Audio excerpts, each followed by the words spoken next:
Hola. Hola, ¿se le escucha así? Bueno, bueno, ahí mandé las fotos de los problemas que vamos a analizar. Eh,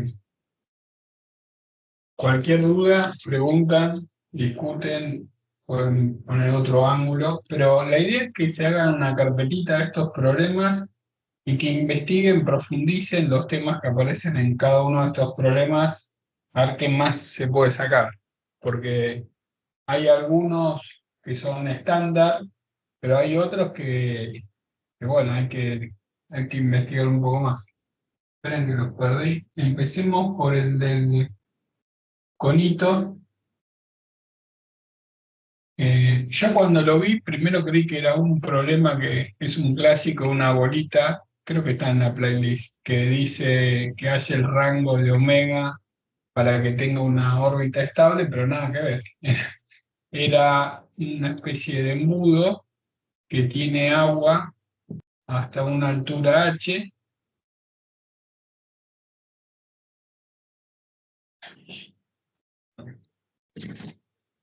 Esto es una altura h,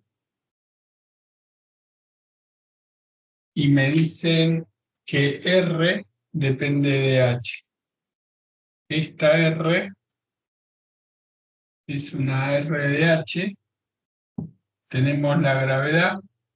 Acá hay un pequeño orificio de radio r chiquita, y dice que r de h es h sobre 2, que r chiquita es 0,001 metros, que el recipiente está lleno con agua hasta una altura de 0,2 metros y que considere G 9,8, despreciando efectos de viscosidad y vorticidad. Eso ya, escuchan esas dos palabras, que se desprecian, significa Bernoulli, o sea, fluidos ideales. Y suponiendo que la superficie del agua desciende muy lentamente, encuentre el tiempo de descarga. Bueno, entonces, acá viene lo importante de algunos problemas, tenerlos así claros, porque si uno dice, bueno, la velocidad con la que desciende el líquido es raíz de 2GH, y lo ponen así, desarrollan el problema y llegan a un tiempo, siempre recuerden que yo les digo, la idea es entrar en el pelotón del medio. Entonces, si yo pongo raíz de 2GH y otro puso Bernoulli conectando este punto con este punto, haciendo las suposiciones, ahora lo voy a hacer, creo que en la playlist lo hice. Llegar a esta expresión suma un montón eso. Entonces uno puede poner, hace así, y acá pone cálculo auxiliar, y conecta este punto, vamos a llamarlo A, con este punto B, y decimos que usamos Bernoulli porque es un fluido ideal, más densidad G por H, más un medio de densidad por B sub A cuadrado, igual presión B, más un medio de densidad por B sub B cuadrado. Tanto en A como en B, la presión es la atmosférica, porque acá arriba está abierto esto y abajo está en contacto con el aire, por lo tanto las presiones las podemos eliminar. Automáticamente puedo eliminar todas las densidades, y ahora otra vez viene dos tipos de caminitos. Uno es decir, bueno, como baja muy lentamente, puedo asumir que la velocidad en A es cero, ¿sí? Como, y le pueden llegar a preguntar después ¿cómo se dice? En una entrevista, ¿y por qué entonces la velocidad en B no la considera cero? Porque si baja lentamente, uno puede argumentar por el tema de las secciones, pero queda más lindo si ponen sección A por B sub A igual sección B por B sub B. Esto despejo que B sub A es sección B sobre sección A por B sub B. Lo metemos ahí y si la sección B es mucho menor que la sección A, justamente me da raíz de 2GH. No lo meto ahí, pues supone que la cuenta esa la saben hacer. Entonces, el que pone esto y sigue, y el que pone esto y al lado esto, suma. Bueno, entonces estamos acá, que la velocidad con la que sale por ese orificio es raíz de 2GH. Observen la analogía con Newton, ¿no? Porque es como que el elemento de fluido está bajando sin rozamiento y es como si fuese una caída libre. Bueno, entonces, una vez que tenemos esa velocidad, recordamos que el caudal es sección por velocidad, la sección es la del orificio, pi por r cuadrado por la velocidad que es raíz de 2g por h. Bueno, pero me preguntan el tiempo. Y uno podría decir, pongo volumen sobre tiempo. El tema es que el volumen va variando con el tiempo a través de su altura h. Entonces podemos decir que la derivada del volumen respecto del tiempo es menos q. ¿Por qué pongo menos q y no q? Porque el volumen del líquido está disminuyendo. Entonces podemos decir que esto es menos pi por r cuadrado por la raíz de 2g por h. Entonces, una vez que llegamos ahí, la física del problema terminó. Ahora entramos en matemática y tenemos que tratar de encontrar la expresión que nos están pidiendo para calcular el tiempo de desagote. Tenemos un problema extra que es cómo varía el volumen con el tiempo. Sabemos que está disminuyendo y también sabemos otra cosa más. El volumen que me están dando ahí es un cono. Si ustedes tienen un cono, el volumen es 1/3 de pi por r cuadrado por h. Supongamos que están en el examen y no se acuerdan el volumen del cono. Es una posibilidad. Entonces, lo pueden poner al revés así y hacen integral triple. O sea, lo pongo en cilíndricas, tita entre 0 y 2pi, r entre 0 y r mayúscula, y z se mueve entre esta recta y el tope. Y van a llegar a 1/3 de pi por r cuadrado por h. O sea, tampoco, o sea, siempre recuerdo, no es una integral triple. Lo puedo hacer, sí. Entonces, ese es el volumen del cono. Pero puedo avanzar un poco más porque yo sé que el radio es h sobre 2. Por lo tanto, el volumen del cono es 4 por 3, 12, pi sobre 12 por h cubo. Ese es el volumen del cono. Pero yo necesito la derivada del volumen respecto del tiempo. Entonces, la derivada del volumen respecto del tiempo es bajo el 3, me queda pi sobre 4, h cuadrado por la derivada de h respecto de t. Y esto es igual a menos pi por r cuadrado. Recuerden que esta r no es esta r es el radio del orificio, por la raíz de 2g por h. Entonces, una vez que tenemos ahí, es una ecuación diferencial en separación de variables. Vamos a escribirla acá otra vez. Pi sobre 4 por h cuadrado por la derivada de h respecto a t es menos pi por r cuadrado por raíz de 2g por h. Bueno, llegamos a esa expresión. Miren las variables. Pi, lo bueno. R chiquita es constante. Nunca hay que olvidarse de eso. Ahí las variables son la altura y el tiempo. Entonces, podemos decir que h cuadrado sobre 4 y acá podemos poner raíz de h es igual a menos raíz de 2g por diferencial t. H al cuadrado dividido raíz de h es h a la 3 medios. H a la 3 medios sobre 4 es igual, están mandando, no me caiga. ¿Qué pasa?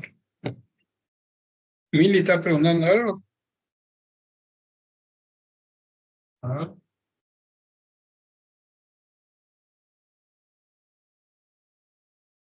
Ah, para encontrar los videos.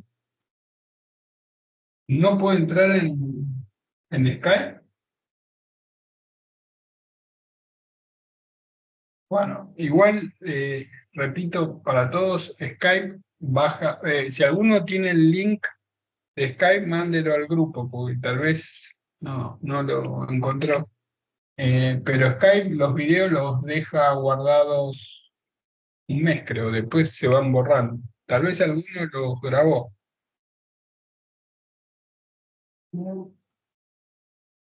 Profe, en lo del cono, en la parte de abajo del cono, el orificio, al estar cortado, ¿no pierde un poquito de volumen o es despreciable eso? No, es despreciable, porque fíjate que el Claro. radio ese chiquito es 0,001 metro. Está buena esa Claro. aclaración, ponerlo. Espera.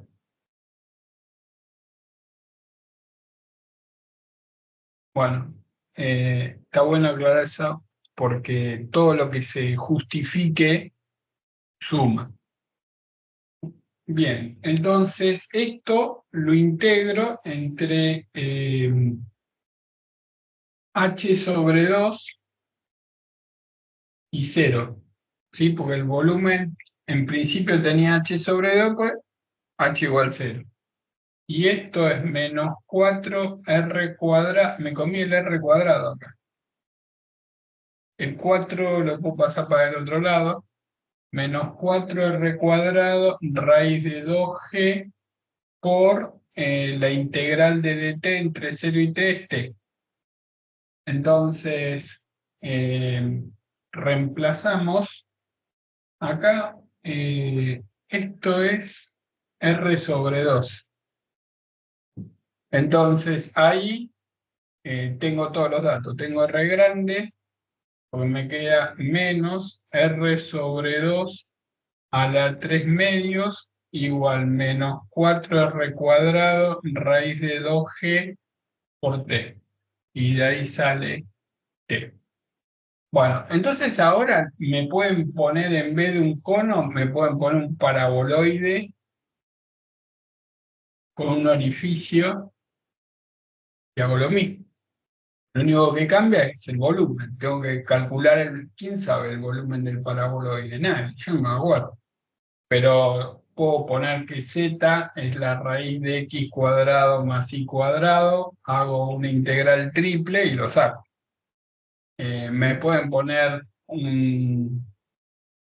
una esfera y puede ser que sea una esfera que tenga un orificio acá y que esté así, de agua, ¿sí? Que no esté hasta el tope, o sea, me están cagando en el sentido que no puedo poner 4/3 de pi por r cubo, pero rápidamente el volumen de lo rayado lo puedo empezar como el volumen 4/3 de pi menos r cubo menos el casquete. No intenten integrar acá porque es un quilombo. Entonces, al volumen de la esfera le resto y hago el mismo análisis. Eso es lo importante de los estándar, tenerlos. Ya sumamos, o sea, eso es lo bueno de hacer problemas del IBE, en el sentido, no en el sentido de que me hago todo desde 1950 a la fecha, pero más o menos me doy cuenta que si bien algunos son estándar, otros, y es medio raro que tomen una cosa así en la facultad, en física 1. Tal vez alguno que estudia ingeniería hidráulica, cosas por el estilo, lo ve tipo una boludez. Pero, bueno, entonces estudienlo, reháganlo y hagan las anotaciones. Si no entienden algo, me preguntan. Bueno, después, a ver. Hay un problema de un anillo, no sé si se metió acá.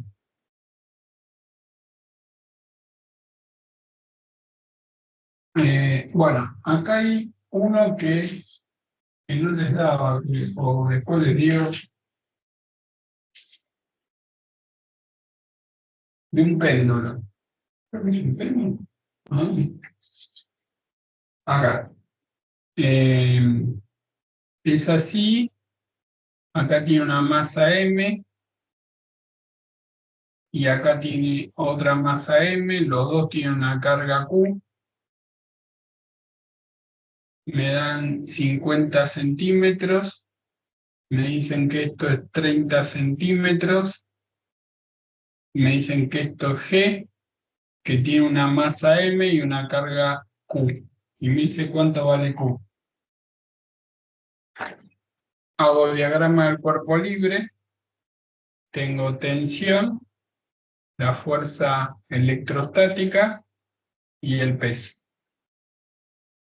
Entonces rápidamente ya saben, porque esto es parecido al péndulo cónico.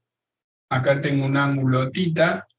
Entonces T por seno de θ es igual a K por Q cuadrado sobre distancia al cuadrado. Ojo que la distancia es 0,6, pues de acá hasta acá. T coseno de θ es igual a M por G. Dividen miembro a miembro, es un recurso muy copado. Tangente de θ es K por Q cuadrado dividido M por G por D cuadrado. Tengo la tangente de θ, no, tengo el seno de θ. Seno de θ es 3/5. Entonces el coseno de θ es 1 menos 9,25 es 16,25 es 4/5. Entonces la tangente de θ es 3/4. Uno puede decir, pero agarro la calculadora, hago shift, set, sí, pero esto es exacto y la calculadora aproxima, y si hay dos opciones, sí, es múltiple choice. Si hay dos opciones muy parecidas, pueden meter la pata. Entonces, de acá, una vez que tengo esto, despejo Q, que es la raíz de 3mg de cuadrado sobre 4 por K. Entonces, tienen la masa, la escriben en kilogramos. Tienen la gravedad, tienen la distancia, la pasan a metro. A mí me gusta acordarme que K es 9 por 10 a la 9 newton metro cuadrado, coulomb cuadrado. Recuerden que K es 1 sobre 4 pi epsilon 0. O sea, si no se acuerdan epsilon 0, lo ponen de acá, porque si no hay que acordarse el 8,85 y encima creo que pusieron Faraday sobre no sé qué, que es lo mismo, pero es mejor con Newton y todo eso. Bueno, ahí reemplazan y da 2,44 por 10 a la menos 7 coulomb, que es una de las respuestas. Bueno, vamos con otro. O sea, esto son los problemas que aparecen y no le pueden pifiar, ¿sí? Porque son problemas que no tienen nada escondido, que no hay que pensar nada raro, que no hay que integrar. Lo único que tienen que tener cuidado cuando hacen la cuenta. Y siempre chequeen las unidades. Porque hay veces unos, capaz que, supongamos que se olvidan de poner la distancia al cuadrado, ponen la distancia. Cuando entran a simplificar las unidades no le va a dar coulomb. Entonces es una forma de estar metiendo la pata. O sea, las unidades hay veces sirven como autocorrección. Porque ese es el problema de los ejercicios. Y si tienen ejercicios con letras también está bueno, porque si yo llego a una expresión y A es una distancia y B es la masa y C es mi abuela, cuando meto en la fórmula tengo que chequear que me dé las unidades de lo que me están pidiendo. Entonces siempre las unidades les da una especie de llamado de atención a ver si lo que están haciendo está bien o está mal. Bueno, uno de los problemas que mandaron último, igual todo lo que estoy diciendo son los que mandé ahí, que este lo mandaron hoy a la mañana, creo, que me da un campito. Después les voy a mandar el final que tomaron de matemática de cálculo 2. Me da así, y x cuadrado z cubo, me dice que calcule la integral, creo que era la integral de la divergencia de f. ¿Dónde está? Acá. La integral triple de la divergencia de f diferencial b, y me dan x cuadrado más y cuadrado más z cuadrado igual 1, x cuadrado más y cuadrado más z cuadrado igual 4, z cuadrado igual x cuadrado más y cuadrado y mayor o igual que 0. ¿Está bueno? Entran en Google y buscan cuádricas imágenes, la pegan en el cuarto, con cinta scotch, sin arruinar la pared. Porque si yo miro eso y no dudo, esta no pueden dudar, ¿no? Porque como que me preguntan qué es una mesa. Pero esta, si no se acuerdan, o incluso hay veces se la pueden escribir de otra forma, capaz que me la escriben así, ¿ven? Y yo digo, ¿qué es eso? Nada, paso el i cuadrado para allá, es un cono con el eje X. O sea, está bueno que miren así, escanean y dicen esfera, esfera, cono, tiki. Entonces, sirve un montón, porque yo dibujo y digo, bueno, es una esfera que tiene un radio 1 y un radio 2.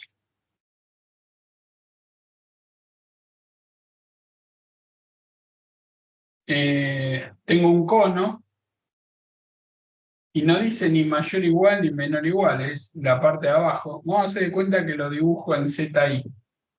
Total, ya saben que esto gira. Y me dice que I tiene que ser mayor o igual que 0 y que tiene que estar entre esas dos esferas, o sea, me están pidiendo esto y esta parte. La divergencia de f la calculan, me queda x cuadrado más y cuadrado más z cuadrado. O sea, en esféricas me queda r cuadrado. Entonces quedó lindo.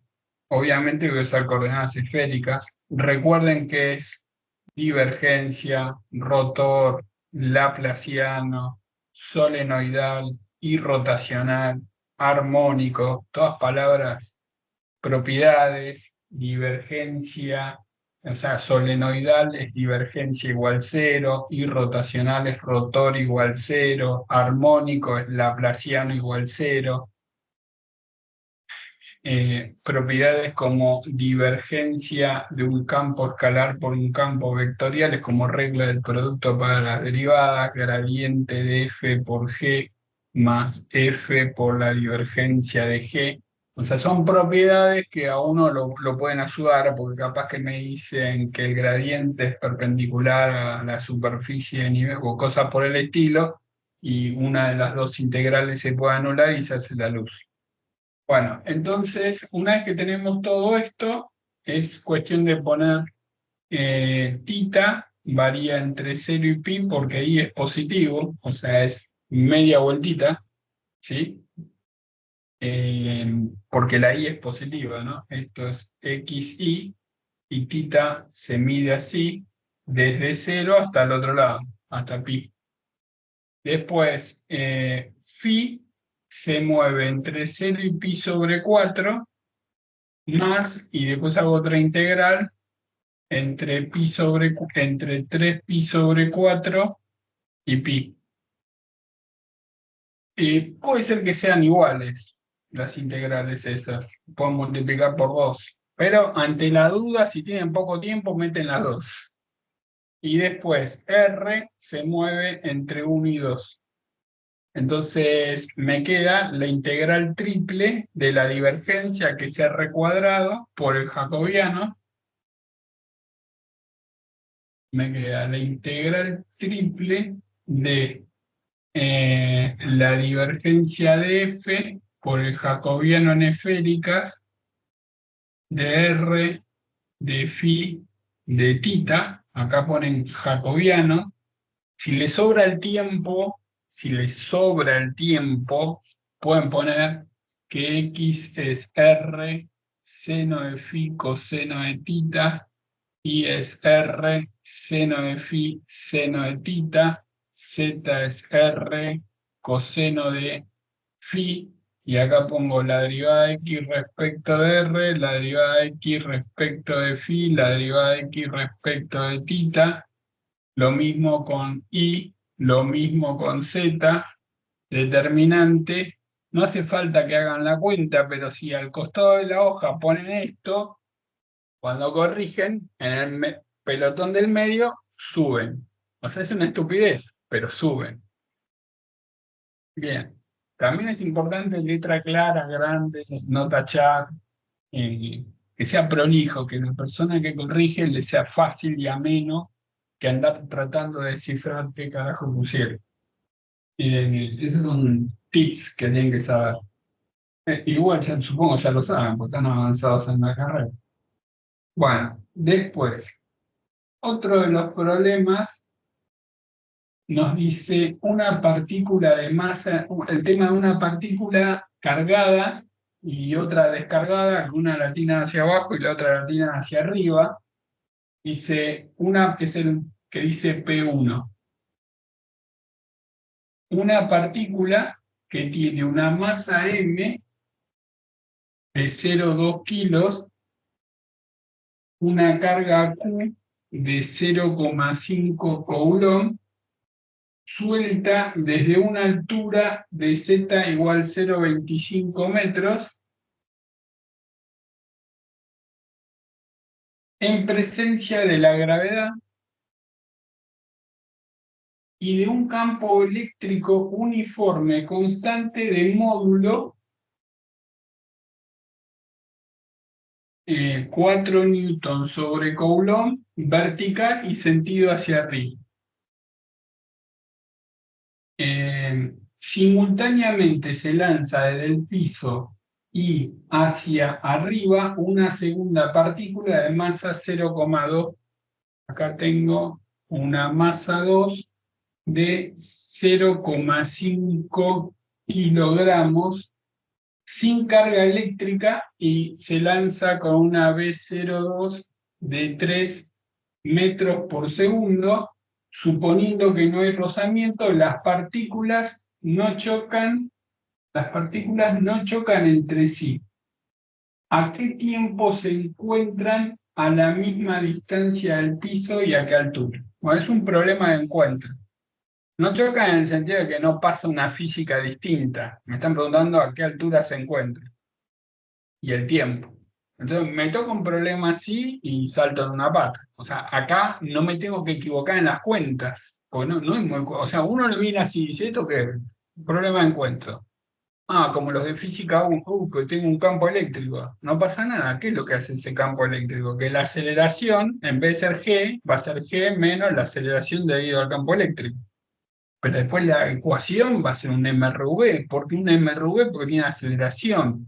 ¿Y cómo sé que es MRV? Y porque el campo eléctrico es uniforme. Si me pusieran que el campo eléctrico varía con la altura, bueno, ahí ya tengo que pensarlo, porque tendría la aceleración en función de z y tendría que hacer las piruetas esas que dije el otro día para resolver la ecuación. De poner dv a dt es dv a dz por dz dt y laburar así. Pero si es así, es igual justificando por qué ponen MRV. Al costadito ponen MRV, la aceleración es constante, mi sistema de coordenadas es tal, positivo hacia arriba o positivo hacia abajo, como lo quieran poner.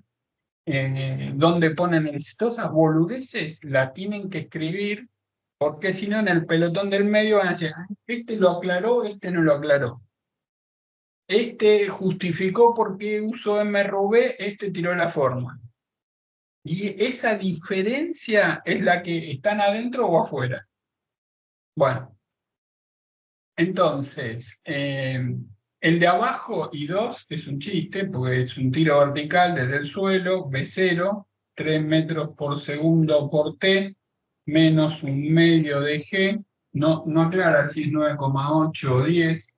Si no aclara, ustedes hacen los boludos, ponen 10, que es más fácil, y ponen tomo G igual 10. No me preguntan nada de las velocidades. Dice, suponiendo que no hay rozamiento y que las partículas no chocan entre sí. Esa palabra es media confusa, ¿no? Porque después me dice, se encuentran a la misma altura sobre el piso. ¿Dónde se encuentran a la misma altura sobre el piso? Ahora, y uno, que es el que está arriba, la altura inicial es 0,25 metros, se deja caer. Así que tenemos menos un medio de la aceleración, que es G menos Q por E sobre M por T cuadrado. O sea, tenemos 2mRV. ¿Tengo Q? Sí. ¿Tengo M? Sí. ¿Tengo E? Sí. Bueno, se supone que habría que hacer la cuentita, no sea cosa de que esto sea negativo y se acelere para arriba. Podría ser. Eh, entonces, fíjense, hacen la cuenta después hacen I1 igual I2, sacan el tiempo y se fijan esa frase que recién la leo, que dice no chocan entre sí, como que supuestamente, no sé, pasa algo raro ahí, o hay que chequear algo. Pero la física del problema es 2mRV, uno es un tiro vertical clásico y el otro es un MRV donde la gravedad está atenuada porque está en presencia de un campo eléctrico uniforme. Bueno, sigamos. Bueno, después hay uno que es de álgebra, es una boludez. Aunque es una boludez, pero los que cometemos errores de distracción es una porquería, porque hay que estar pendiente ahí de la cuenta, no equivocarse. Tenemos x1 más 3x2 menos x3 más x5 igual y 1, 2x1 menos 2x2 más x4 menos x5 igual y 2, x1 más 2x3 más 2x4 más 4x5 igual y 3, 5x2 más x3 más x4 más 6x5 igual y 4. Entonces dice determinar qué condiciones deben tener I1 y 4 para que haya solución. Entonces primero vamos a hacer algunos comentarios de sistema de ecuación.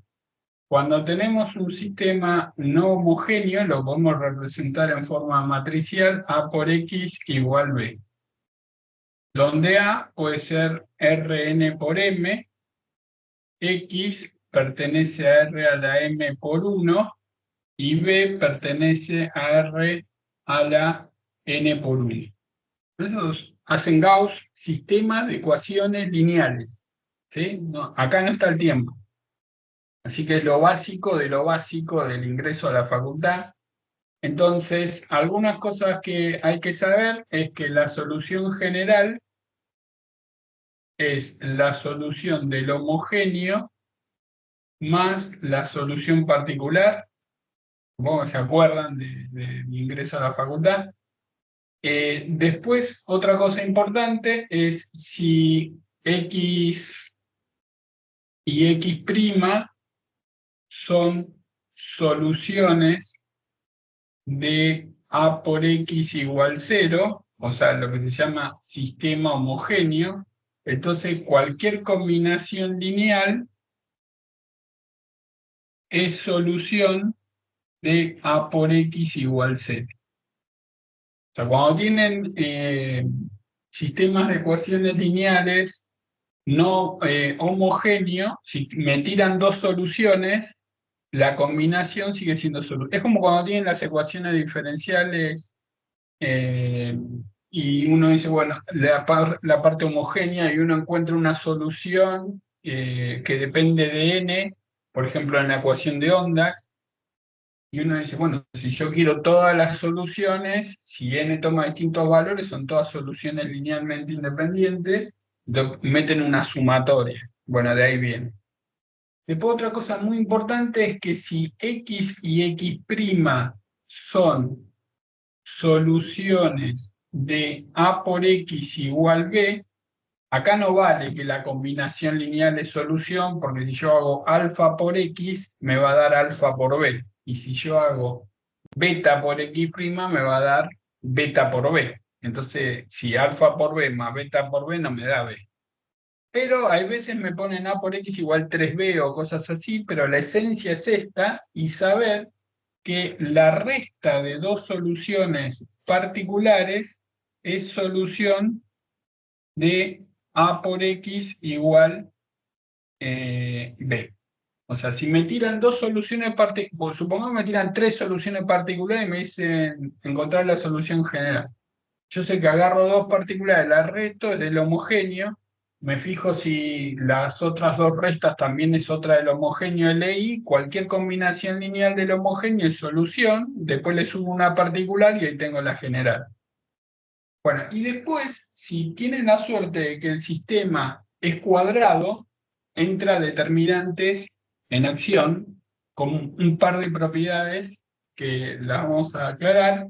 Si yo tengo que A pertenece a R a la N por N y tengo A por X igual 0, o sea, un sistema homogéneo, podemos decir que si el determinante de A es distinto de 0, entonces sistema compatible determinado y la única solución es la nula. ¿Por qué? Porque si el determinante de A es distinto de 0, existe la inversa de la matriz. Entonces yo puedo multiplicar a ambos lados por A a la menos 1. Claramente A a la menos 1 por 0 es 0. A a la menos 1 por A es la identidad. Entonces llego a que X es 0. O sea, a veces aparece un K, encontrar K para que llueva, cosas por el determinante ayuda cuando es cuadrada. Ahora, si el determinante de A es 0, esto es un sistema compatible indeterminado. Es decir, cuando es homogéneo, no, incompatible no puede ser nunca. Esto también se puede mezclar con transformaciones lineales, porque cuando tiene una transformación lineal de un espacio en otro que tiene la misma dimensión y juegan con el tema hallar K para que sea iso, mono o epi. Recuerden que cuando la dimensión del espacio de partida y el de llegada coinciden, están todos mancomunados. ¿Qué quiere decir? Si es mono va a ser epi, por el teorema de las dimensiones. O sea, si yo tengo f que va de un espacio de dimensión n a otro espacio de dimensión n, tenemos que n es la dimensión del núcleo de la transformación más la dimensión de la imagen de la transformación. Entonces, si es mono, forzosamente va a ser epi. Y si es epi, forzosamente va a ser mono. Entonces, si es mono, va a ser epi y por lo tanto va a ser iso. Si es epi, va a ser mono y por lo tanto va a ser iso. Y si me piden que sea iso, tiene que ser mono o epi, porque garantizando uno, garantizo la otra. Entonces, si me dan la matriz de la transformación lineal, digo determinante distinto de 0, listo. Porque si el determinante distinto de 0, cuando calculo el núcleo, me va a decir que es 0. Entonces es mono. Y si es mono es epi, si es epi es iso. Nos fuimos al carajo, pero bueno. Fíjense cómo toda esta info suma. Suma porque son puentes que existen entre un sistema de ecuaciones y transformaciones lineales de pronto. Bueno, pero acá los piolitas no me tiraron cuadrada. Encima tampoco me pusieron una K. Me dijeron arremangate y resolve esto. Entonces uno tiene que poner 1, 3, menos 1, 0, 1. Si son distraídos o distraídas, están en el orden. 2, menos 2, 0, 1, menos 1 y 2. 1, 0, 2, 2, 4 y 3. 0, 5, 1, 1, 6 y 4. Entonces, agarran la primera y empiezan a triangular por Gauss, buscan ceros debajo de la diagonal. Obviamente no voy a poder triangular hasta el final porque tengo más incógnitas que ecuaciones. O sea, esto claramente sistema compatible determinado no puede ser. Bueno, eso por un lado. Por otro lado, esta cuenta la van a hacer ustedes, porque yo le voy a pifiar en la cuenta, vamos a perder tiempo. Lo que sí es que van a llegar a algo tipo 0, 0, 0, y acá me va a quedar, qué sé yo, y1 menos y2 más y4 menos y2 y 3, supongamos. Entonces, si esto es 0, es que va a ser sistema compatible indeterminado. Y si esto es distinto de 0, es que va a ser sistema incompatible. Esa es la idea del ejercicio. Entonces hacen la cuentita y se fijan a qué le da. Después hay otra parte que me dan cuánto vale y1, y 2, y 3, y 4, pero y que expresen la solución, bueno, ya ahí me dan esta info, con lo cual yo, si es incompatible, se acabó el ejercicio ahí, y si es indeterminado, tienen que despejar como si fuese sacar una base de un subespacio y expresar la solución general. Entonces, como estamos viendo, salvo el primer problema, el resto de los problemas son estándar. O sea, que existen en el ingreso los problemas estándar. El problema es que uno no lo ve estándar porque indefectiblemente están nerviosos o nerviosos, lo cual es normal. Pero no tienen que dejarse, tienen que ir a disfrutar del examen, por más que parezca contradictorio. Sin presión, están en sus carreras avanzados, tienen algo, ¿no? Que se van a un abismo. Además, pueden volver a rendir otra vez. Siempre les recuerdo que en Milagros, que entró este año, ella fue con la idea de ver qué onda el examen, que su idea era entrar, rendir ahora, en el 2025. Y yo le decía, mira, Milagros, que venís bien. No, no me queme, profesor. Así que la idea es esa, quitarse presión. Bueno, ahora viene un ejercicio buenísimo, que es el problema 5. El problema 5 me dan así un puente que tiene unos pivotes así, me dice antes, y después me dicen que le pongo un pivote en el medio. Es así el puentecito, y acá me ponen una puntita, tiki tiki, así. Dice, durante un terremoto, el puente de la figura de arriba entra en resonancia y oscila con una frecuencia de 4 Hz. O sea, la frecuencia 4 Hz. Ahora después aclaramos el tema de la resonancia, etc. Dice, Vialidad Nacional decide agregar un pilar en el centro del puente como se muestra en la figura de abajo. Esto es antes, esto es después. Dice, ¿cómo se modifica la frecuencia de resonancia del puente? Primera pregunta. Segunda pregunta, si los terremotos generan oscilaciones con una frecuencia máxima de 6 Hz, ¿mejoró la situación del puente o hay que agregar otro pilar? Entonces, cuando uno está en un examen y ya escucha la palabra terremoto, uno dice, ¿y esto qué tiene que ver? Porque todos los temas se supone que están resumiendo, están estudiando, manejan todos los temas. Pero cuando aparece algo onda así, terremoto, la palabra terremoto, uno como que no sabe para dónde correr. Pero, a ver, acá no hay ninguna carga. O sea, uno empieza a descartar. Esto, electromagnetismo, no tiene nada que... Maxwell lo mira atónito el problema, no tiene ni idea. Entonces, frecuencia. ¿A qué le suena frecuencia? Ondas. Ondas. Tengo ondas de una barra que tiene una determinada longitud. Superposición de ondas. Pinta ondas estacionarias con extremos fijos. Después vamos a volver con clases de teoría para machacar y recordar. Entonces, ondas era algo tipo A por seno de K por X menos omega T. Esto era una onda, ¿no? Esto era una I de XT. Y uno dice, ¿de dónde salió? De la ecuación de ondas. ¿De dónde sale la ecuación de ondas? De Newton.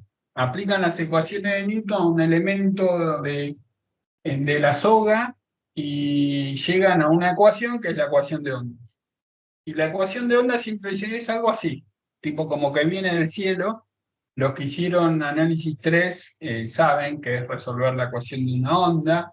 Se hace separación de variables y se llega a una combinación lineal, etcétera, pero acá lo pilotean de otra forma, tipo, eh, como tengo una soga con extremos fijos, tengo la superposición de una onda que va y otra que vuelve, y eso genera ondas estacionarias con distintas situaciones. Dos extremos fijos, uno fijo y otro variable, o dos variables. Yo había mandado un PDF de óptica, si alguno lo tiene, reenvíelo por si alguien entró después y no lo tiene. Eh, Igual lo vamos a recopilar. Entonces, las ondas estacionarias eh, tienen la particularidad que los nodos están fijos, no se mueven. Y si tiene dos extremos fijos, va a tener un nodo acá y va a tener un nodo acá, y tienen distintas frecuencias en las cuales puede estar la solución del sistema. Aparece la palabra armónicos y frecuencia fundamental. Entonces, hay una formulita que la tienen que tener en la cabeza. Esa es la carga de este examen, que no le dejan en una hoja de fórmula. Pero bueno, esta es muy importante y cuando tienen extremos fijos, vamos a poner ondas estacionarias, uno podría decir, bueno, la deducís, pones una onda A por coseno de K por X menos omega T y otra onda A por coseno de K por X más omega T. Una va para la izquierda, la otra va para la derecha, la sumo.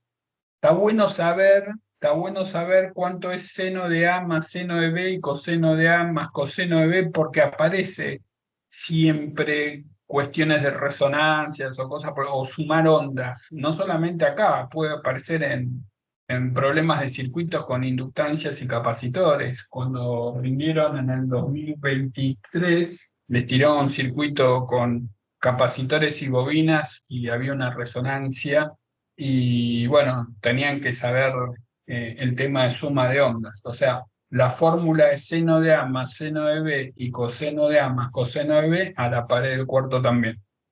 Porque bueno, yo me acuerdo esa fórmula y tengo la capacidad de deducir la expresión, porque después plantean las condiciones de contorno, que en 0 vale 0 para todo t, que en L vale 0 para todo t, y ahí saco la expresión de las ondas estacionarias. Saco que la frecuencia fundamental es B sobre 2 por L y los armónicos que son N por F0. Estas serían las herramientas que espero que se acuerden el día del examen. B es la velocidad de la onda. Recuerden que una onda lo que es un transmisor de energía. La energía viaja de una punta a la otra con esa velocidad. La velocidad tenía una formulita para las cuerdas que era raíz de la tensión sobre mu. Mu es la densidad lineal. Ustedes pueden decir, ¿para qué pones eso? Porque capaz que me dicen, en vez de decirme, me ponen un pivote, me dicen, duplican la densidad de masa, o sea, refuerzan el puente con una densidad más grande, y ahí, ¿qué hacemos? Bueno, la frecuencia depende de la velocidad, depende de esto. Capaz que me dicen que la densidad es el doble de la otra, dividen miembro a miembro y sacan una relación entre las frecuencias. Bueno, entonces, inicialmente tenemos que la frecuencia es la velocidad dividido 2L. Y después, cuando metimos el pivote, ¿qué pasa? Acorté la longitud del puente, en el sentido de que acá voy a tener ondas estacionarias y acá voy a tener otras ondas estacionarias. Por lo tanto, vamos a tener una frecuencia distinta que es B dividido 2 por 2L.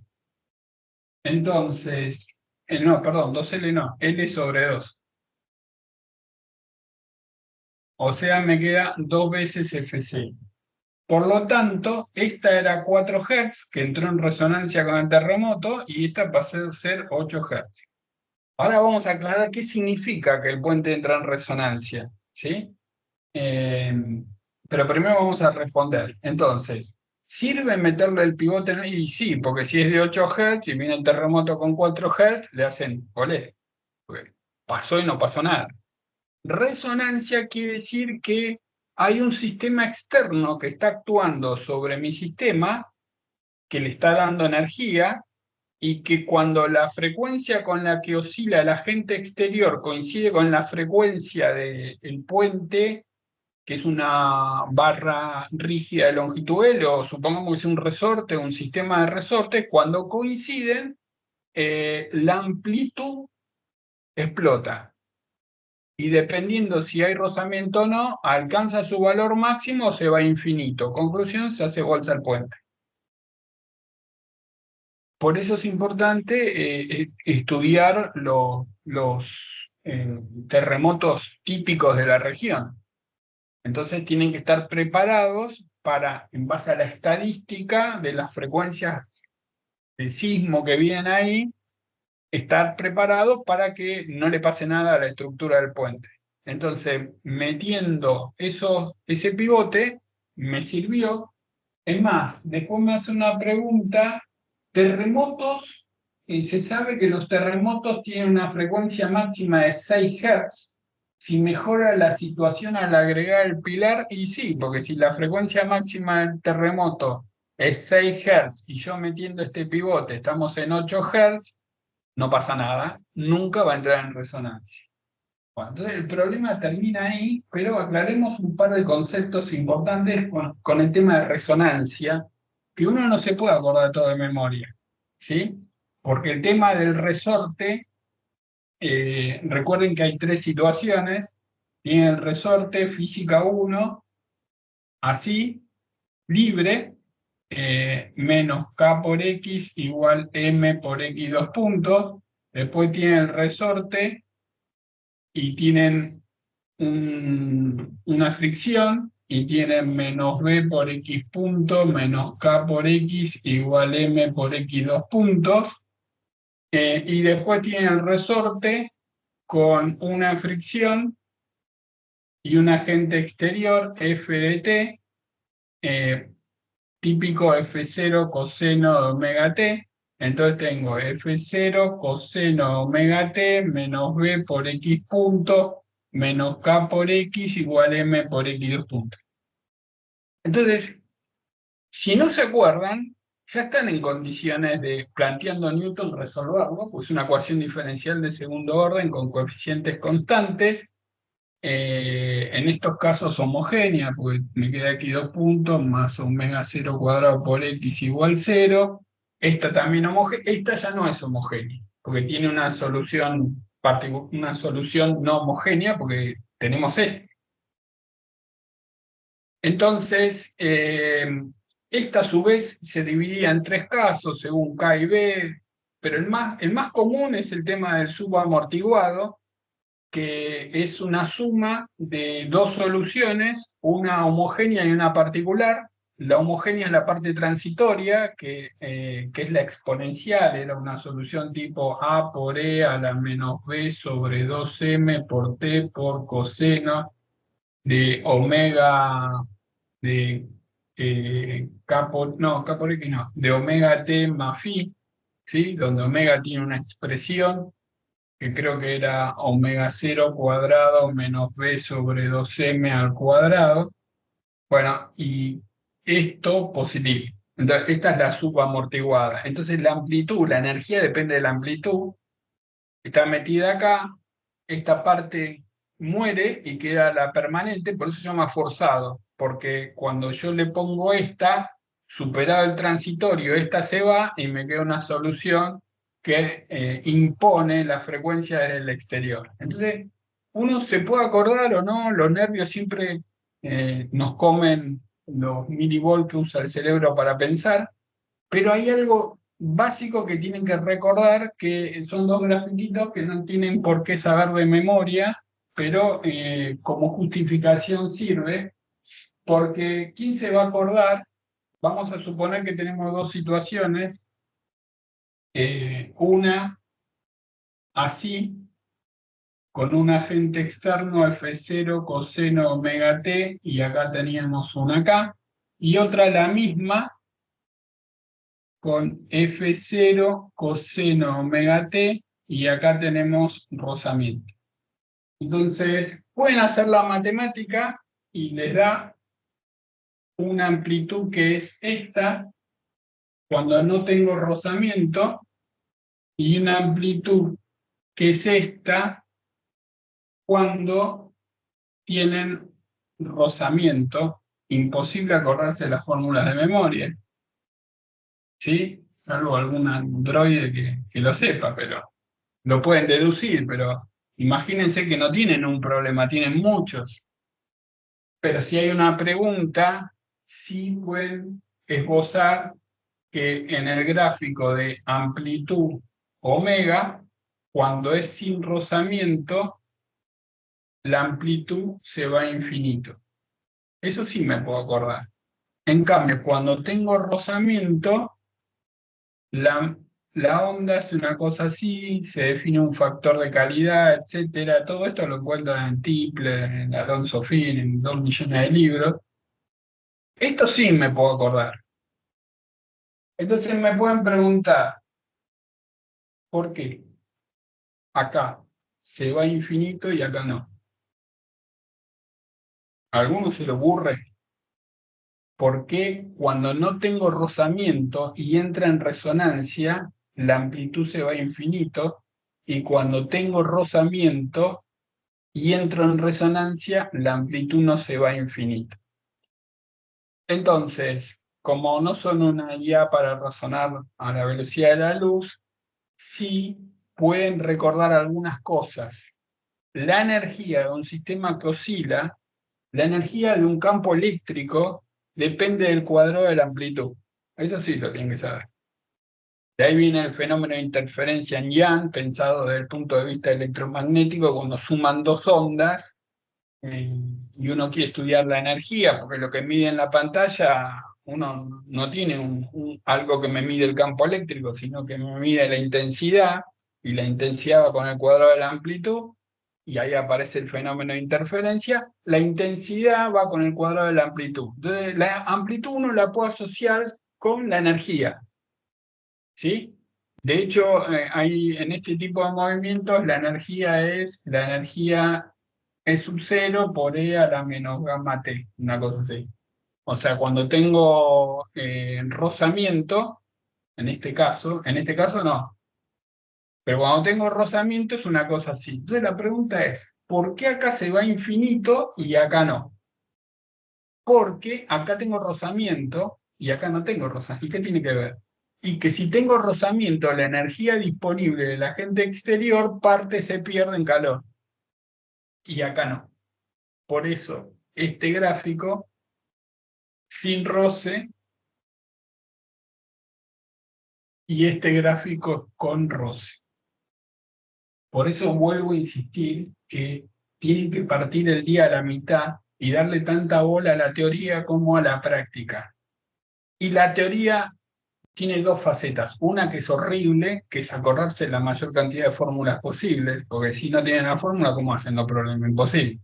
Pero la otra más importante es los conceptos. ¿Por qué las preguntas que van a venir de los no estándar va por el lado de los conceptos? Entonces, si los tienen claros, eso suma. Todo esto suma un montón. Y del problema este del terremoto nos fuimos a parar acá, pero bueno, ustedes después lo hacen en comentarios, etc.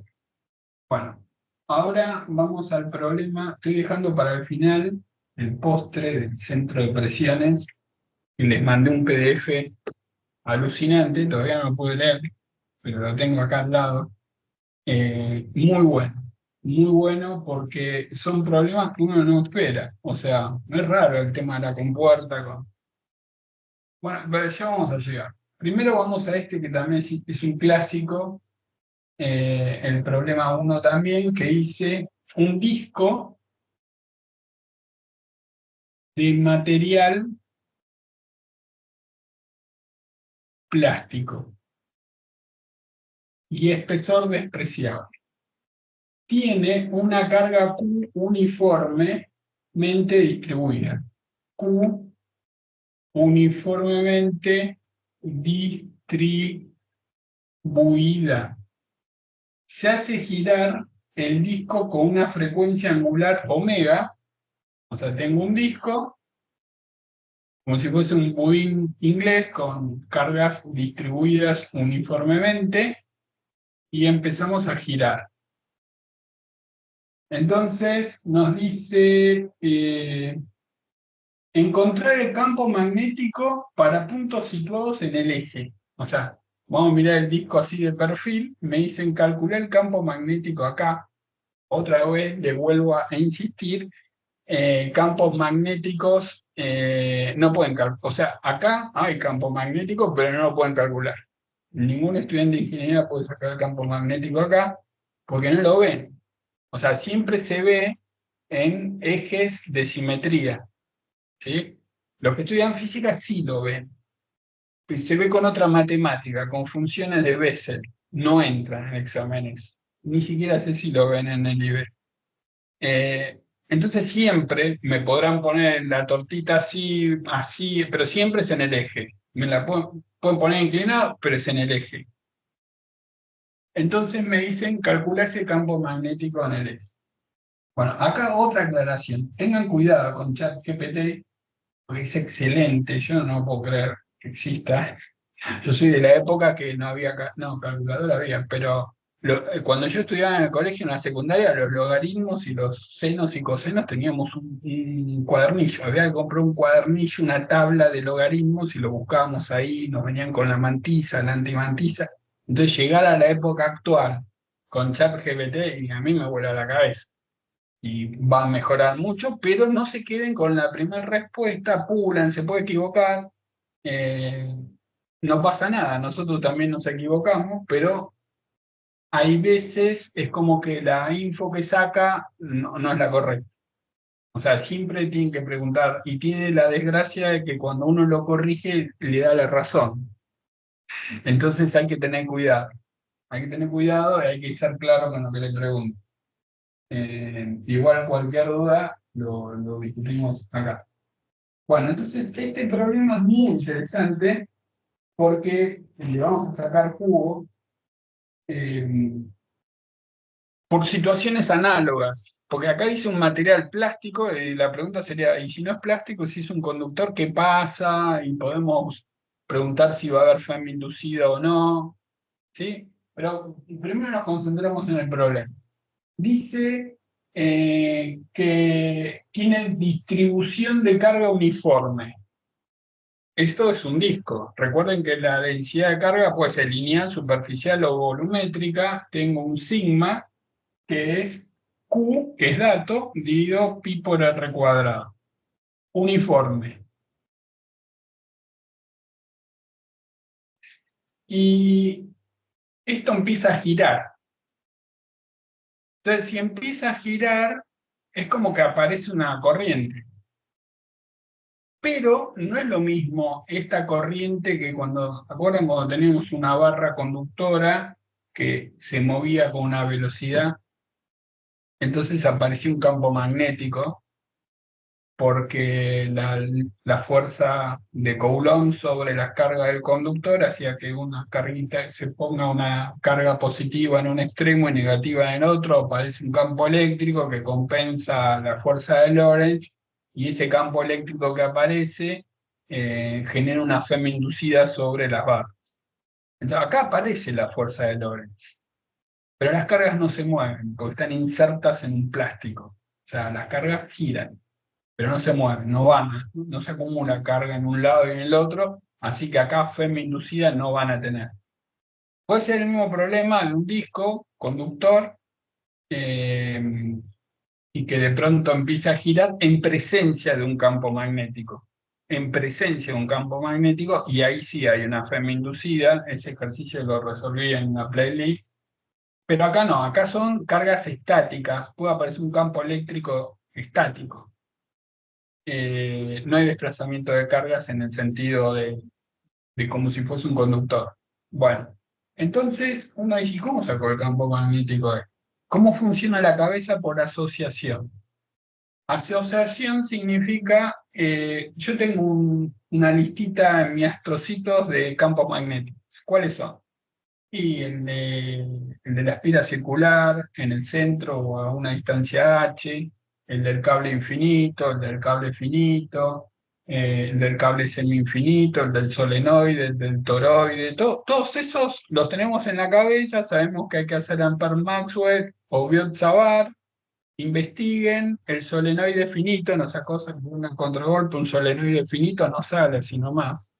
O sea, tienen que poner una espira y después hacer una integración. Busquen en internet solenoide finito, no lo van a encontrar así nomás. Pero es importante saber. Entonces, esto gira y uno puede decir, bueno, imaginemos que tengo un anillo que tiene un cierto espesor, ¿no? Así, un diferencial R, y yo, como estas cargas están distribuidas, podría decir que, bueno, cuando van girando, como que aparece una corriente, y esa corriente genera un campo magnético. O sea, el campo magnético de una espira es un 0 por I dividido. O sea, este es el campo magnético de una espira, versor Z. La deducción es Biot-Savart. Biot-Savart, sacan eso. Bueno, pero ¿qué pasa? Cada anillo aporta un campo. O sea, esto aporta un campo, el otro que está al lado aporta otro campito, el otro aporta otro campito. O sea, yo para sacar el campo magnético voy a tener que integrar los diferencial B. Ahora, diferencial B, tenemos que R es variable y que la corriente tendría que tratar de cuantificarla en función de los datos del problema.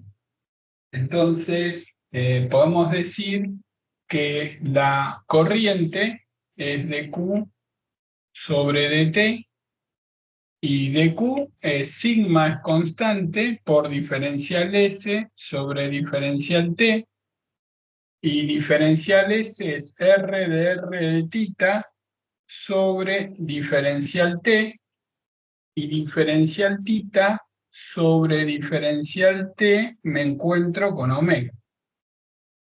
Entonces encontré una expresión para la corriente.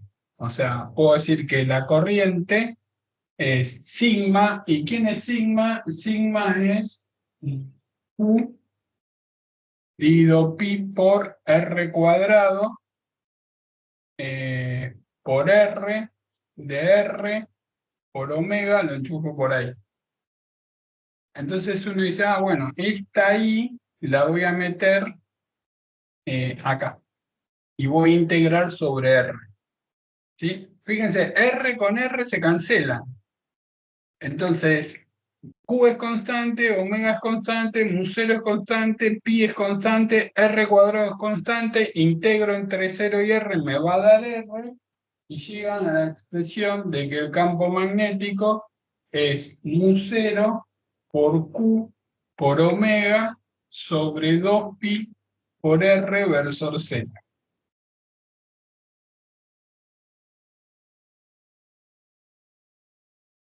Repito, tengo un disco de plástico que se cargó uniformemente. El disco gira. Ese disco genera un campo magnético. ¿Cómo lo calculo? Entonces, siempre es muy común. Recuerden que superposición es un clásico. Y recuerden que cuando usan superposición, dicen lo puedo usar porque las ecuaciones de Maxwell satisfacen superposición porque son lineales. Navier-Stokes no es lineal, entonces no puedo hacer superposición ahí. Pero Maxwell, Newton, Schrödinger, puedo hacer superposición. Entonces me quedó ese campito, y como lo calculé, tomé un diferencial de anillo, y el campo del anillo lo tengo, podrían poner al costadito, Biot-Savart, ponen la fórmula de Biot-Savart, que la fórmula de Biot-Savart entre paréntesis sale del potencial vectorial, o sea, es todo una especie de entramado hacia el origen, y, y digo, bueno, la corriente, tengo que tratar de cuantificar la corriente en función de los datos. Y es de Q a dt, de Q es sigma por ds, sigma es constante, lo saco del diferencial, ds es un disco, r de tita, epa, veo de tita sobre dt, digo, eso es omega, y integro sobre todos los anillitos de 0 a r y me da eso. Con el solenoide finito pasa la misma historia. Ponen una espira a una altura h del origen y la integran sobre la longitud del solenoide, pero es un quilombo. O sea, aparecen cosas raras, pero está bueno que lo sepan por la duda. Bueno, entonces, este problema adentro. Vamos ahora con el otro que este también lo toma, es una huevada. Es una huevada porque lo explican todo, en física uno lo explica. Tipo, tengo una pelotita arriba de un semicírculo, así, una pelotita puntual, y me dicen en qué ángulo se desprende. Como tarea para el hogar, hagan así, y la pelotita de radio R chiquita y esto radio R grande, donde se desprende, esto sale. Ahora lo vamos a ver. Esto sale, bueno, a ver, ¿cómo sale esto? Donde se despega la normal es cero, un clásico. ¿Sí? Tengo un balde que lo giro en forma semicírculo. ¿Cómo hago para que no se me moje? Cuando pasa por arriba de mi cabeza, le tengo que dar una velocidad mínima, pues si no me voy a empapar. Bueno, es la misma idea. Planteo energía, se conserva la energía porque no hay rozamiento. La normal en este punto es cero, tiki, saco el ángulo, da coseno de tita igual 2/3. Acá, bueno, es un poco más jodido porque cuando planteo energía, no tengo cinética de traslación y potencial gravitatoria, porque la esferita de arriba es un cuerpo rígido. Entonces voy a tener traslación, rotación, potencial. Pero sale. Les comento lo que me tomaron a mí en Física 1, hace 2 millones de años, obviamente no lo pude hacer. Era una esfera, no lo van a encontrar en ningún lugar. Y si yo lo quiero hacer ahora, no creo que me salga. Pero se los comento para que investiguen. Una esfera de radio R y arriba otra esfera de radio R menor. Y me decían dónde se desprendía. Y había que plantear una condición de vínculo que era que la distancia entre los dos centros, R chica más R grande, es constante y un poco de magia y sale. Yo me acuerdo que lo había encontrado en la Feria del Libro, en un libro de matemática. Nada que ver. Digo, ¿qué hace esto acá? Un libro de matemática. No sé dónde está, pero eran de Eudeva y se caracterizaban porque eran accesibles los libros de Eudeva.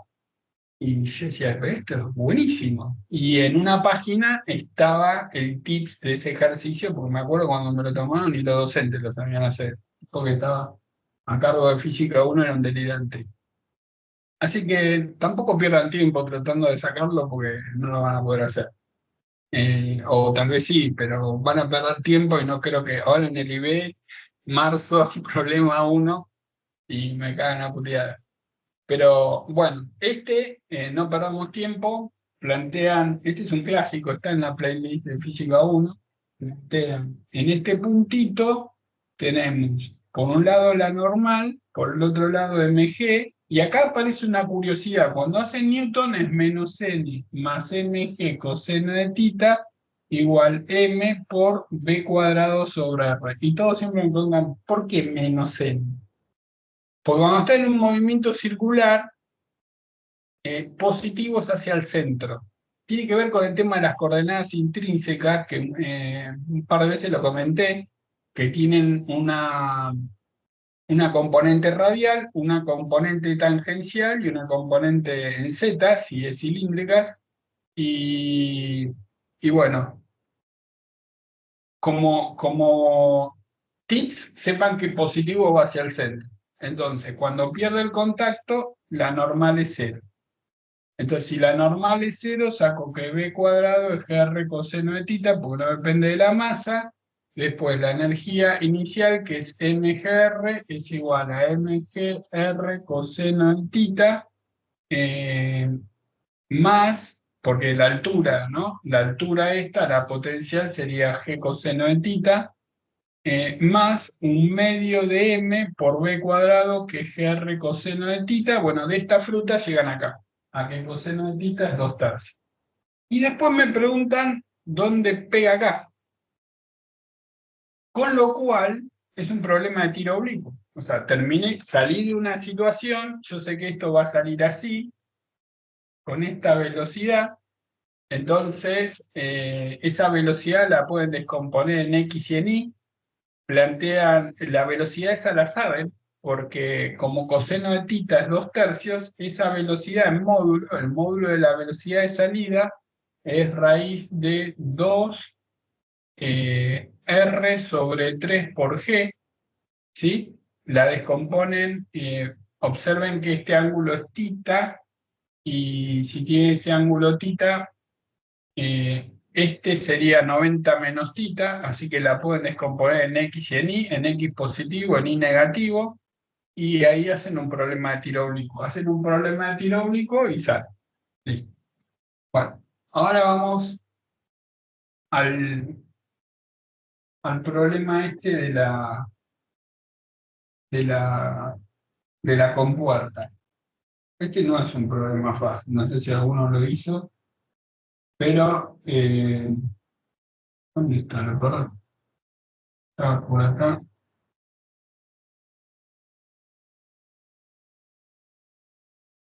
Acá está. Es un problema de la compuerta que me da así. Primero planteo la situación, lo analizamos y después aprendimos un par de cosas que seguramente no sabían. Esto es así, acá hay un pivote y acá tenemos una compuerta que se puede inclinar. Acá tengo un ángulo tita, acá tengo agua, esto tiene una altura h, esto, la compuerta tiene una altura b, acá está la mitad de la compuerta, y de la mitad de la compuerta al punto de rotación es C. Después me ponen la compuerta de frente y me dicen que esto es A, esto es B, y que del centro para abajo esto es C. ¿Sí? Me ponen X, Y.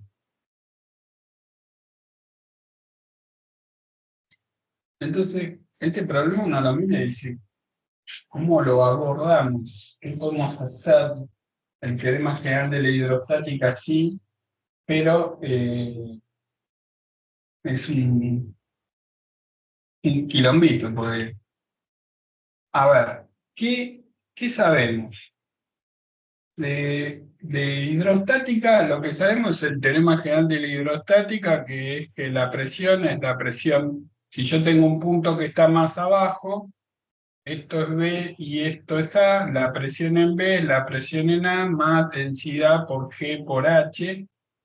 Vimos problemas de hidrostática, vimos problemas de hidrodinámica, vimos problemas de fluidos que rotan. ¿Recuerdan eso? Cómo sacar la superficie que estaba en el borde, que era una parábola. Es importante eso saberlo bien. Eh, Recuerden que lo que uno supone es que el fluido es incompresible, plantean la ecuación de Newton, suma de fuerzas en I es cero y sacan el teorema general de la hidrostática. O sea, la presión en un punto es igual a la presión que está arriba más el peso de la columna de agua. Y también saben que la presión no es una fuerza, la presión es un escalar. Es como la temperatura, como la masa, como el peso específico, no es un vector. Pero la fuerza es un vector. Y ahí, para que eso se mueva, hablamos de fuerza. Y la relación entre fuerza y superficie es que la fuerza es la presión por la superficie. Y uno dice, pero ¿cómo? Si la fuerza es un vector. Bueno, la superficie es un vector. O sea, yo podría decir que la fuerza es la integral, doble, triple, lo que sea, de la presión por diferencial S. Entonces tendríamos que calcular la presión. Uno puede calcular el peso que le hace el líquido a la base fácil, porque calcula la presión en el fondo, es constante, es densidad por G por H más la presión atmosférica, la multiplica por el área del fondo, todo bien. Uno puede calcular la presión sobre una pared de costadito, ¿sí? Y dice, pero acá la presión varía con la profundidad. Podría decir, bueno, qué sé yo, es un promedio. Me paro en el medio, calculo la presión en el medio, la multiplico por el área y listo. Pero acá no estamos ni en el medio y encima se abre. Así que no es fácil. Eh, pero independientemente de eso, analicemos cómo puede ser que se rompa el equilibrio. Porque uno dice, si uno se imagina esto, dice, y bueno, yo voy tirando agua, el agua va empujando, no es lo mismo la fuerza que hace en la parte de arriba que en la parte de la base que en la parte de arriba, porque en la base hay más presión, o sea, va a haber más fuerza, como que va a empujar. eh, bueno, acá también tengo más distancia, así que hay que ver cómo viene la situación, pero en cuanto esto se abre y esto empuja de una forma, el peso hace torque en el otro, en el sistema, en el sentido contrario. Así que es un problema de suma de torques igual cero, ahí vamos a tener la condición crítica. Entonces, primero tenemos que calcular la fuerza. Tenemos que calcular la fuerza que hace el fluido sobre la compuerta que tiene una longitud B. Después tenemos que decir, bueno, y torque es fuerza por distancia. ¿Qué distancia pongo? Así como el peso es la resultante de todos los pesitos que forman el cuerpo y hay un centro de gravedad, bueno, acá tenemos un centro de presión. Pero claro, uno no aprendió nunca el centro, es algo que estudien ingeniería hidráulica y estén acostumbrados a ese tipo de situaciones. Pero en general, la mayoría no estudia ingeniería hidráulica, eh, tal vez en alguna mecánica de fluidos lo vieron, pero el 90% de la gente ni siquiera sabe que existe el centro de presión. Así que uno dice, bueno, el centro de gravedad, si yo quiero calcular XG, ¿cuál es? ¿Qué hago? Y la integral doble o triple o lineal de X por la densidad por diferencial S sobre la integral de la densidad por ds. O sea, hacemos una especie de momento sobre fuerza. O sea, momento sobre fuerza nos da el centro de gravedad. Y acá sería lo mismo, sería el momento de qué fuerza, de la fuerza hidrostática sobre la fuerza hidrostática me daría una idea del centro de presión. Entonces, primero calculemos la fuerza. Y para calcular la fuerza, sabemos que la presión varía con la profundidad, por lo tanto, podemos decir que es la integral doble entre 0 y A, estamos integrando sobre la puerta vertical, entre 0 y B de la densidad por G por H menos I diferencial y diferencial x. ¿Por qué por h menos i? Porque, bueno, estoy midiendo desde abajo, ¿sí? Acá está el origen. Entonces, como la presión depende de la altura que está arriba, por eso pongo h menos i. Entonces, en x no depende de x, así que sale la densidad, sale la gravedad, sale a, la integral de h es h por i, la de i es i cuadrado sobre 2, todo entre 0 y b. Entonces sacamos que la fuerza hidrostática sobre la compuerta es densidad por gravedad por a por b, b lo puedo sacar factor común, por h menos b sobre 2. Entonces ahí tenemos la fuerza hidrostática. Bueno, el primer punto del ejercicio es una boludez porque dice determinar la relación entre la presión del agua en el centro de la placa. Bueno, en el centro de la placa hacen densidad por gravedad por la profundidad, chao. Ahora, una pregunta importante. Usted me puede decir, pero ¿por qué pusiste la manométrica nada más? Porque la presión en este punto, en un punto cualquiera, no solamente es la del líquido, arriba tengo el aire. Tendría que poner la presión atmosférica. Pero ¿qué pasa? Del otro lado del recipiente tengo aire. Entonces tengo aire de los dos lados. Así que esa no la tengo en cuenta. Por lo tanto, cuando calculo la fuerza, uno usa la diferencia de presión. Bueno, entonces ya tenemos la fuerza. Una vez que tenemos la fuerza, lo que tenemos que calcular es el momento.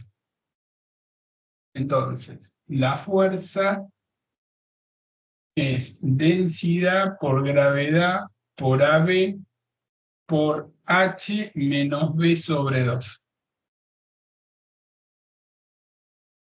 Bueno, para calcular el momento, hay una fórmula que me da el momento de esta fruta, que si yo tengo esto tiene una altura H y esto tiene una abertura B, la comporta esta,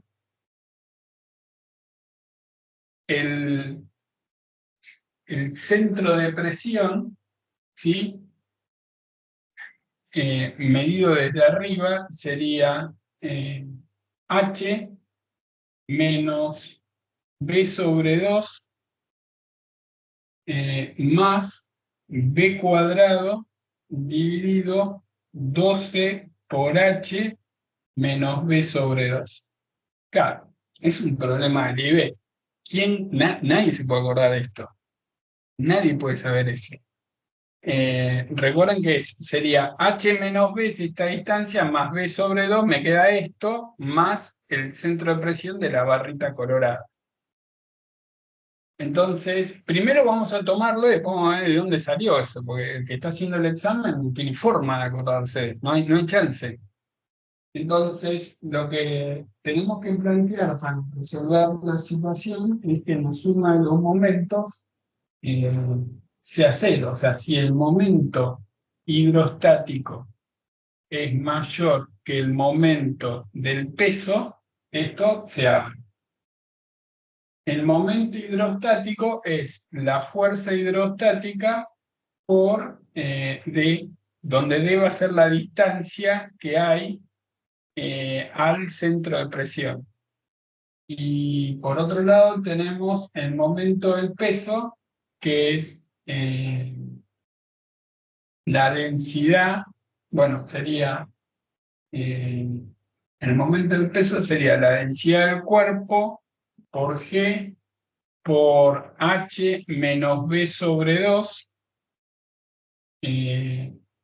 H menos B sobre 2, no, densidad del cuerpo por A por B por el espesor, por la distancia que hay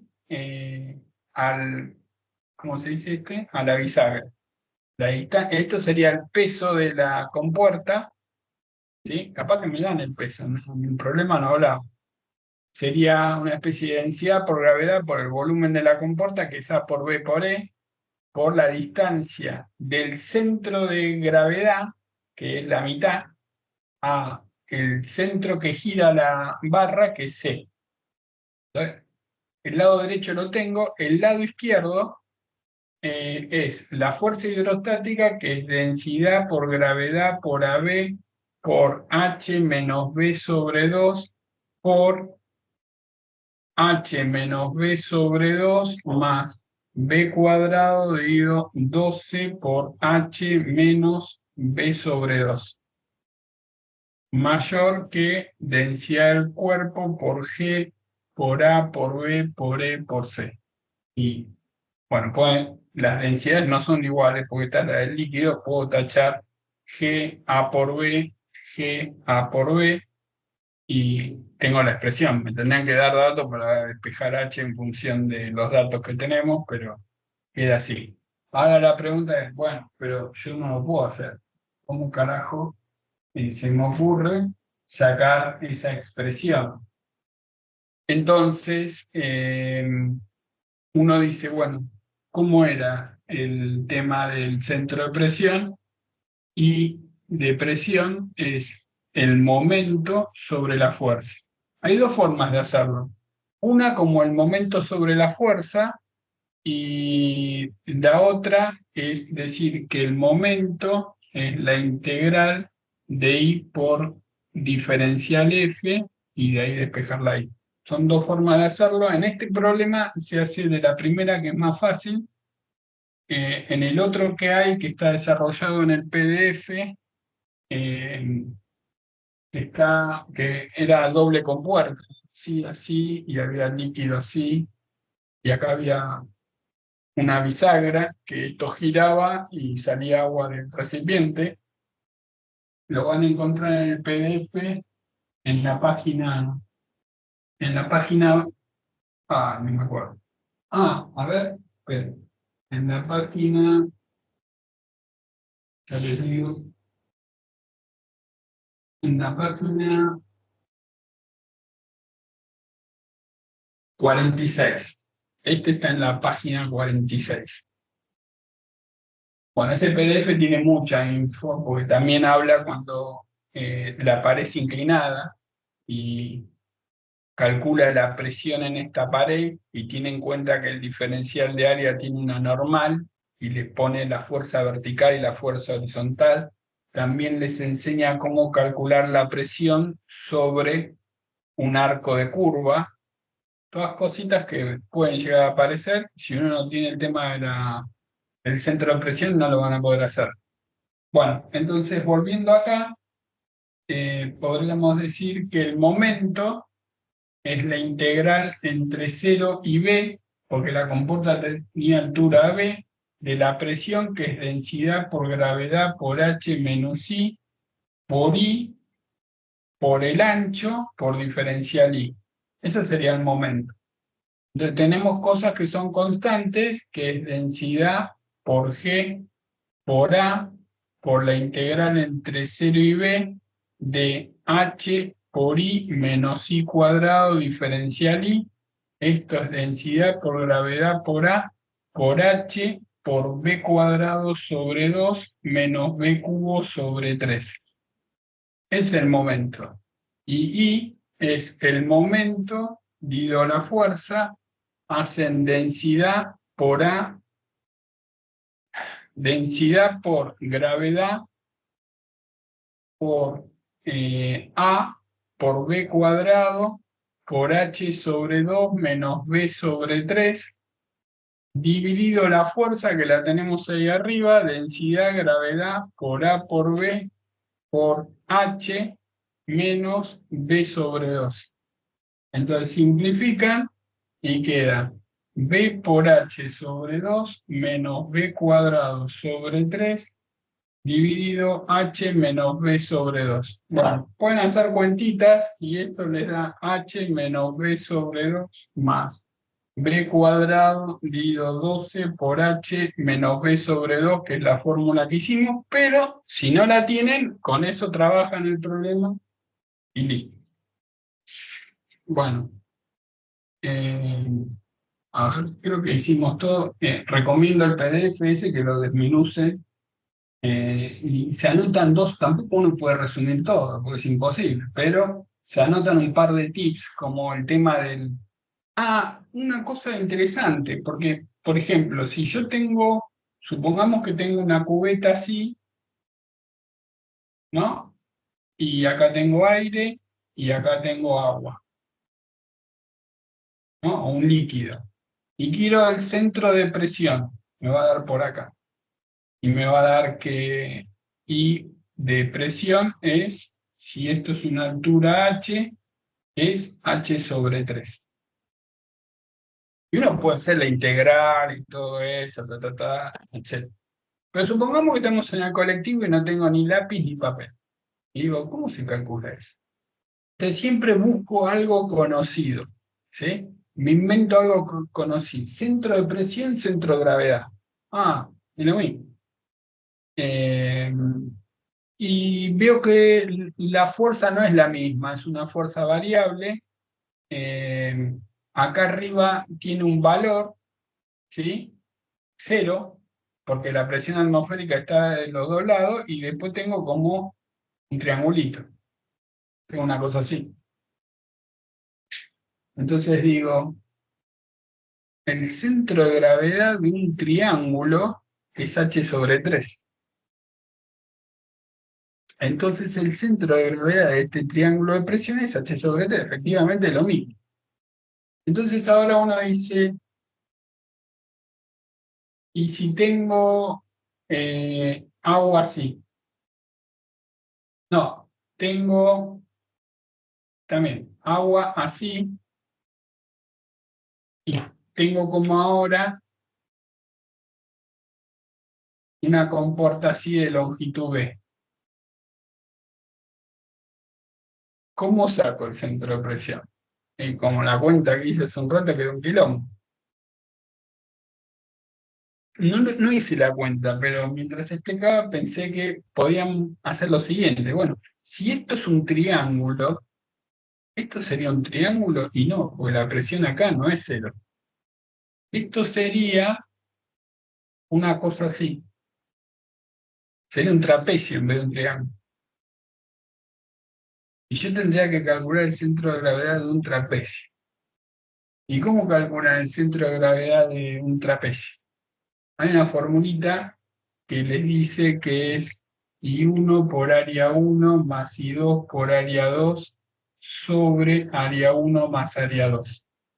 Donde I1 sé que es H sobre 3, I2 sé que es H sobre 2, y el área 1, bueno, tienen que sacar la base y la altura. Bueno, la altura en los dos se ve. Y la base, bueno, hay que calcularla. La pueden calcular porque pueden sacar cuánto es la presión acá abajo. Acá esta presión acá arriba y abajo es la presión constante que se suma desde este punto. Y capaz que utilizando esta fórmula sale, ¿no? No hice la cuenta, pero puede ser que salga. Entonces, capaz que en el IB esperaban que hagan esto, no el otro quilombo.